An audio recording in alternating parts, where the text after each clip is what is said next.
Hi everyone, welcome to Maths Corner. So far, this is the 25th question of WAEC 2024. Given that P is 25 meters on a bearing of 330 degrees from Q, how far south of P is Q? So these are the options given. Let's solve this problem now. This is a problem from bearing and distance in mathematics. So to start with such a problem, we'll need a very good sketch. All right, so we are given that P is 25 meters on a bearing of 330 degrees from Q. So what to consider when you're doing anything on bearing is this word from. You have to know where it is, the distance is taken from. It's from Q. So we'll consider Q first, and the degrees on the bearing is 330 degrees. All right, let's consider this point to be Q. The bearing is 330 degrees. So let's bring out our north pole. You have to know that our north pole is here. These are the four cardinal points. We have north, south, we have west here, and we have east here. So this is the north pole.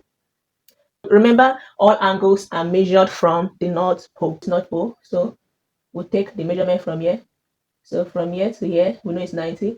From here, 180 to 70. And we were told that it is 330. So roughly, it will be somewhere here. So this is just a rough sketch. Yes.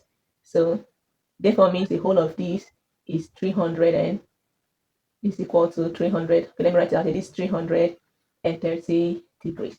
But remember that P is a line from this Q and it is on this bearing here. So this line will be from here.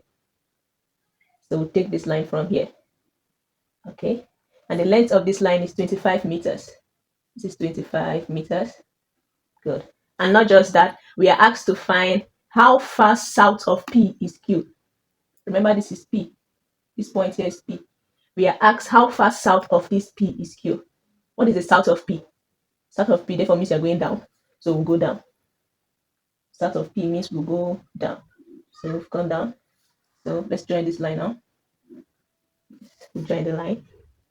If the whole of this is 330 degrees, it means this remaining part here will be 30 degrees because the sum of angles around here is equal to 360 degrees. So to just get this point, you subtract 330.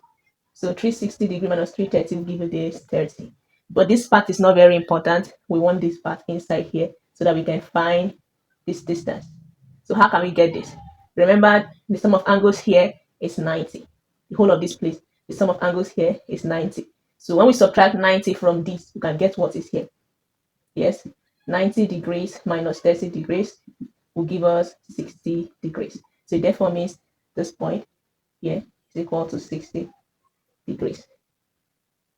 Okay, so now we have gotten what this is. So we just use our trig function to find this. We are familiar with SOHCAHTOA.